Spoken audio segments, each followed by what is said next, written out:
Hey all, so I've got a fun one today.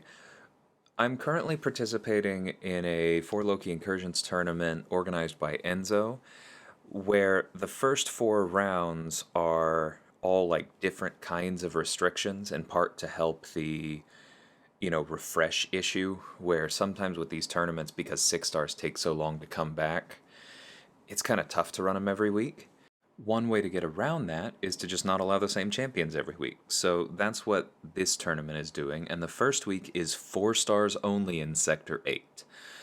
Item potions are allowed, but item revives are not. So me and JT, my BG mate, are running through this. I streamed the first few rooms of this, and I will link that live stream in the description.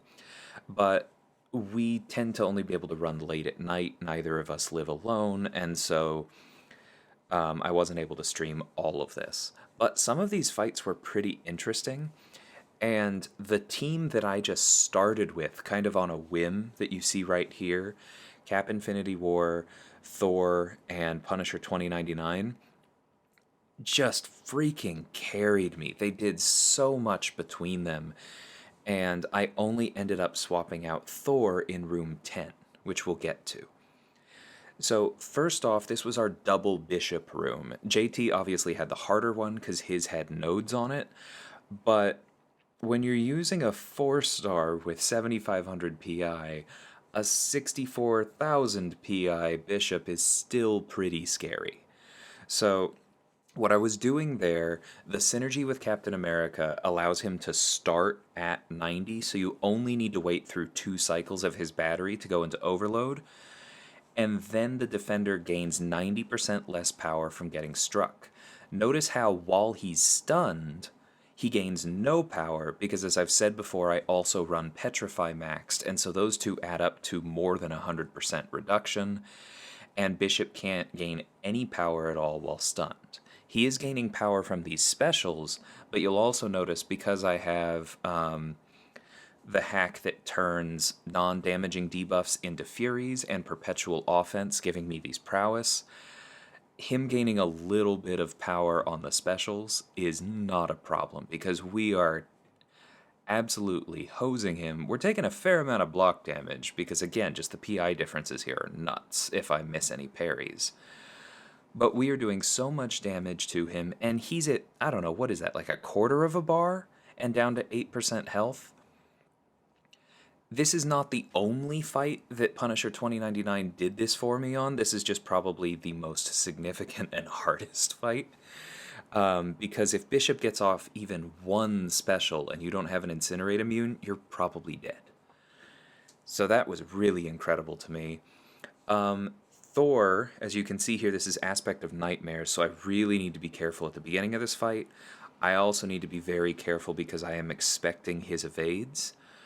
But our stuns are long enough to get those 3 hits in, and we still have that hack that's giving us Furies. So as long as I'm careful and keep the armor breaks up and only hit into him when he's not stunned when I am completely ready for an evade, then this will work great.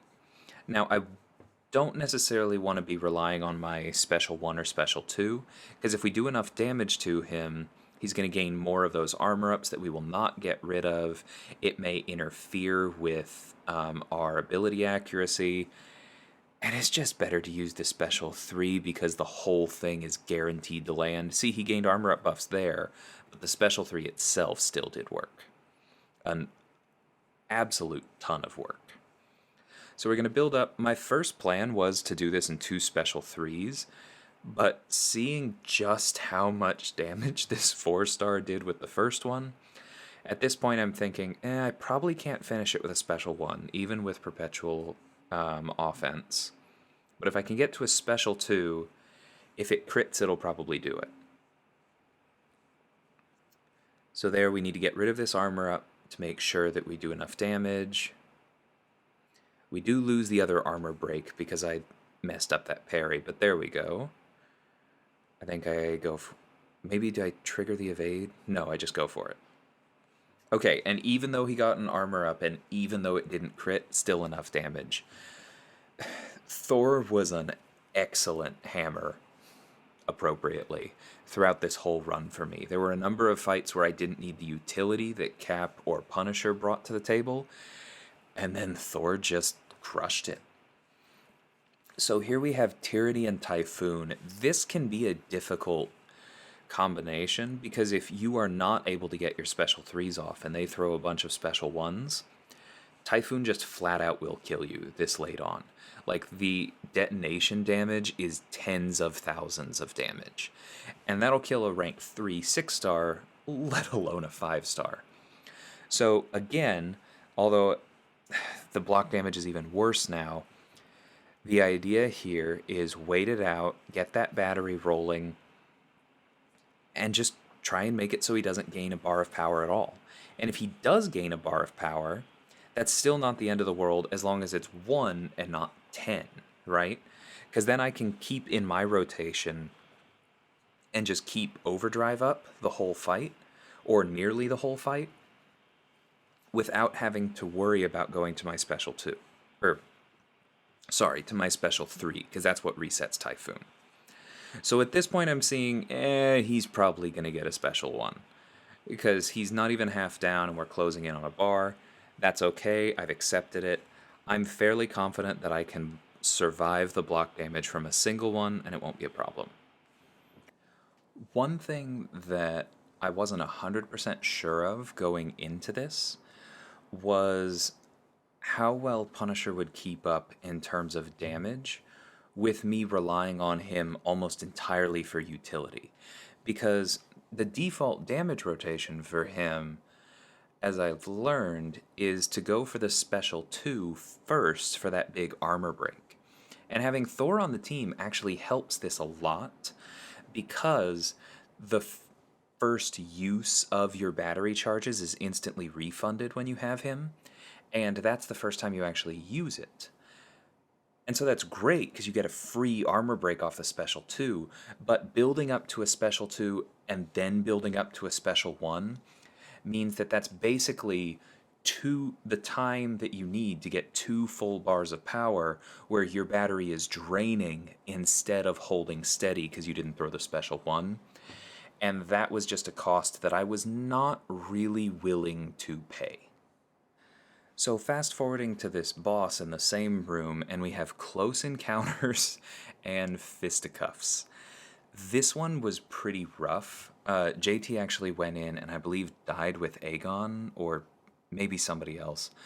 But the biggest problem he had was that he was doing no damage, he was doing no healing, none of the things about his champion were working while Fisticuffs was up. And because of the PI disparity, it was extremely dangerous for him to stay close to Gulk and block even 1 or 2 hits while waiting that out. So the fact that I was able to block hits and sometimes get those parries for no damage, but sometimes just to rely on the glancing or Cap's base high block proficiency to survive while waiting that out, was huge, because then I could just go into the rest of the fight at like 80% rather than maybe getting into that next phase at 20 and just dying to the degen from Close Encounters. Now, I still hate fighting Close Encounters, but you can see that once we get rolling here, again, Cap can stay close without losing a ton of health, without relying on something like Buff Cornucopia to save him, and because of that perpetual offense, he's just, 125,000 damage on that special 2 crit from a 4-star.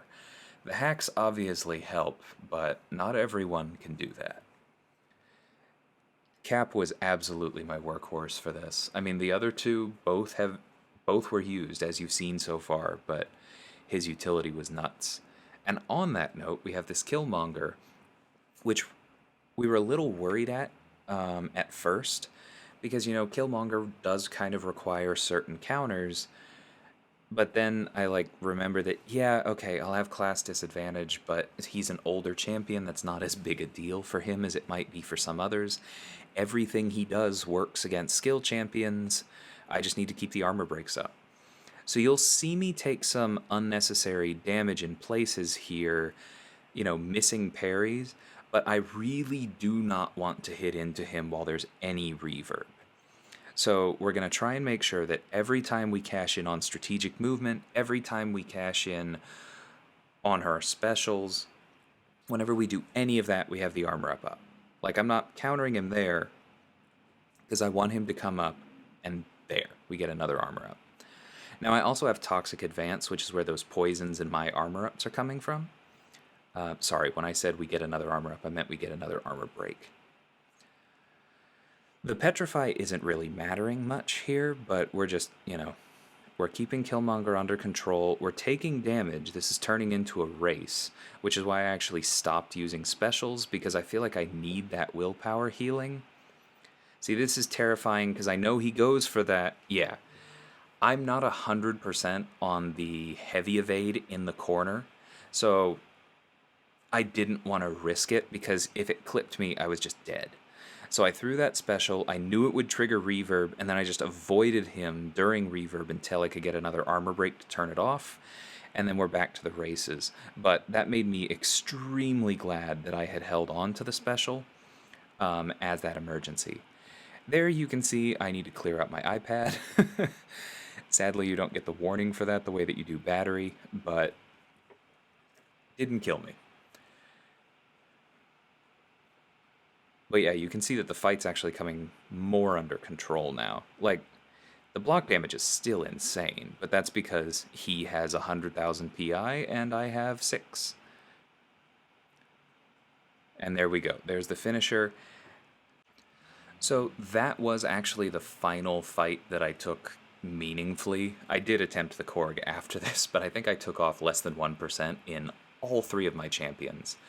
And that was just because we had the Korg boss with spiked armor and some other dangerous nodes, but we couldn't even fully prepare for that because we had a Terrax where we had to choose between Pressure Gauge and Aspect of War, and JT, who's the better Quaker out of the 2 of us, had already used Quake. So that kind of ended our run. But we actually are in the lead after the first week. Zone 11 was as high as anyone got. So really cool. I am showing you one more fight here. I mentioned I dropped Thor in Zone 10. This Ultron is why. We did not have a lot of ways to deal with this guy because Redoubled Determination and EMP mod, I think Doom was another option we had considered, but what I wanted to do first was see if I could get through this with Medusa. So I need to survive this special 2 on block damage. There it is. The shocks failed to proc. That hurt, but it didn't kill me, so from here on out we just need to chain special 3s. Whew, that block damage. But if we chain special 3s, which will be easier because we have the special refund perk, which allows us to hold on to 20% of our power when we throw specials. We have perpetual offense, we're going to do plenty of damage here. That was pretty solid from a 4-star, 40k. We're doing lots of damage. Even the parries are hurting enough that at this point I decide to take a risk and start intercepting and even backdrafting. Like, I'm waiting a bit to try and see if he's coming for me, but I just know that I'm not going to be able to take that many parries. That one may have even been lucky, but it got us to our special 3. We're going to throw it. We're going to refresh the armor shatter, or I guess stack it. I think they can stack technically. Yeah, there we go. We have 2 for a little bit. Special refund definitely helped there. And from here, I'm just going to finish it with a special 1. I took that screenshot for a friend on Discord who's a huge fan of Medusa, because this was just so much fun to bring her in for the one thing that she is just best at. So yeah, this was a really fun Incursions run. I'm not necessarily recommending this for anyone because I did spend some units on potions. It takes longer than using 6 stars and it is a lot harder. But this was a cool window into some champions that I just do not have ranked as 6 stars. I don't really have at that level. And I got to look into their utility. Captain America in particular is someone that I have at SIG 60, I think now, as a 6 star and rank 2. He was one of my first 6 stars, actually. He was unduped for literal years. once I duped him, I was kind of toying with the idea of trying to rank him up and sig him up. I do think that his sig is already quite good at 60. It's just the purify from having a skill champion on the team that you need the 200 for. So I was already leaning in that direction, but this Incursions run really solidified that for me. I think next time I feel like I can spare the cats, because I already have the Science Cat, he's going to go up. Because, man, what a beast. Hope you guys enjoyed this one, and I will catch you next time. Take care.